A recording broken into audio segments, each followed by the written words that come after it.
हमारे साथ इस वक्त अरविंद नेताम जी हैं, हम सीधे इनसे बात करते हैं। सर, हमारे साथ इस वक्त अरविंद नेताम जी हैं, हम सीधे इनसे बात करते हैं। सर, चुनावी साल आ रहा है, क्या आदिवासी समाज की तरफ से प्रत्याशी छत्तीसगढ़ में उतारे जाएंगे?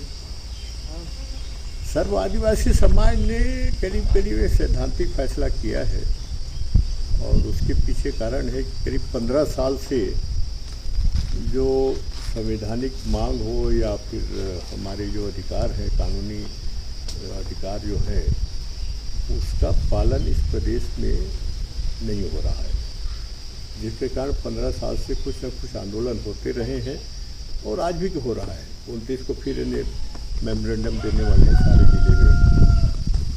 तो ये जो निष्कर्ष पे पहुँचे, आखिर सुनवाई क्यों नहीं होता? प्रजातंत्र में अगर कोई बात कोई भी समाज कहता है तो सुनवाई तो कहीं ना कहीं किसी लेवल पे होना चाहिए ना। सुनवाई नहीं होगा तो क्या करेगा? ऐसी क्या वजह रही है कि आदिवासी समाज सरकार से खफा हो गया है? आप लोगों की नाराज़गी क्या सरकार है या फिर पक्ष और विपक्ष दोनों हैं? नहीं, सवाल यह है कि बुनियादी बात है कि देश के संविधान में बहुत सी व्याख्या है, हमारे अधिकार क्या है, बहुत से कानून बने हैं, उसका पालन करना तो दूर रहा, उस कानून के ही उल्टा काम हो रहा हो, चाहे बीजेपी के शासन में हो चाहे कांग्रेस के शासन, दोनों शासन भी, ये हमारा अनुभव है। तो आखिर जाएगा कहाँ समाज भाई? तो समाज ने सोचा भाई कि जब ये कहीं सुनवाई नहीं होता और संविधान में व्यवस्था है, कानून में है, तो उल्टा ये लोग उल्टा कर रहे हैं, तो इससे अच्छा तो कुछ ना कुछ सोचा जाए। तो ये एक तरीका है।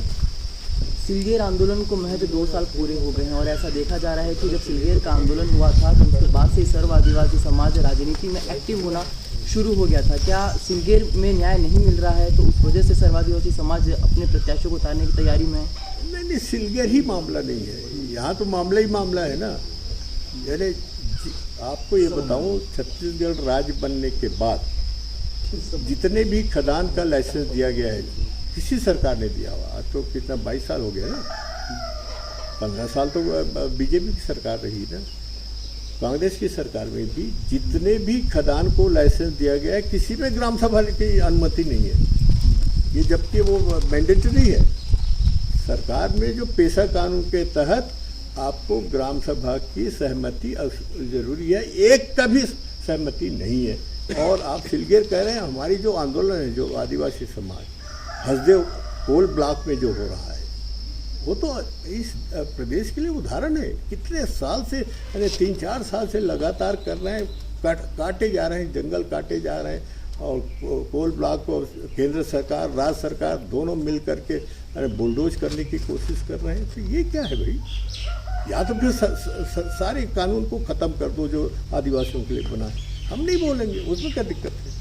कितनी सीटों में आप लोग प्रत्याशी उतारेंगे? क्या चेहरे आप लोगों ने तय कर दिए? नहीं, प्रक्रिया चल रहा है। और जो रिजर्व सीट है करीब 30 है और जनरल सीट है 20 है। अभी तक के 50 सीट के बारे में चर्चा हुई है, उसमें प्रक्रिया कर रहे हैं, कार्रवाई हो रही है सामाजिक तौर पर। अरविंद नेताम जो केंद्रीय मंत्री रहे हैं, क्या वह भी दिलचस्पी दिखा रहे हैं छत्तीसगढ़ के चुनाव लड़ने की किसी सीट से? नहीं, अब मेरा इनिंग ओवर हो गया, हमारे नई पीढ़ी लड़ रहा है। आप तो खुद देखिए, हम कोई राजनीतिक प्राप्ति के लिए चुनाव नहीं लड़ रहे हैं, हम तो समाज को जगाने के लिए, सामाजिक आंदोलन के तहत समाज को जगाने के लिए हम ये सब कर रहे हैं। और इसी से समाज जगेगा। जिस दिन समाज जग जाएगा, अपनी लड़ाई खुद लड़ता रहेगा। वो स्थिति कि हो पैदा हो, उसमें प्रयास कर रहे हैं समाज। मुख्यमंत्री भूपेश बघेल ने कहा था कि आप वर्तमान में अभी भाजपा के लिए काम कर रहे हैं, आप एक विश्वसनीय व्यक्ति नहीं, एक विश्वसनीय चेहरा नहीं है। हाँ, जब आदिवासियों का ऐसी तैसी करो तो वो अच्छा लगता है, हैं? पेशा कानून की ऐसी तैसी कर दे जो हमने बनवाया है पार्लियामेंट में, उसकी ऐसी तैसी के वो अच्छा लगता है।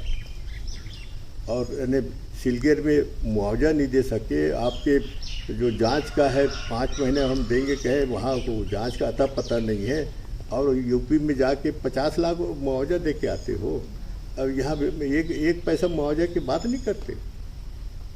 झीरम हमले को 10 साल पूरे हो गए हैं, अब तक इसकी जांच नहीं हो पाई है, इसमें जो दोषी हैं वो उनके चेहरे सामने नहीं आ पाए हैं। सर्व आदिवासी समाज किस नज़रिए से इसको देख रहा है पूरा? इसमें राजनीति ज़्यादा हो रहा है, जांच कम हो रही है, बस यही कहना चाहता हूँ। जी बिल्कुल, देखिए ये थे अरविंद नेताम जी, जो आने वाले चुनाव में छत्तीसगढ़ से करीब 30 से लेकर 50 सीटों पर अपने प्रत्याशी उतारेंगे। लोकेश शर्मा, बस्तर।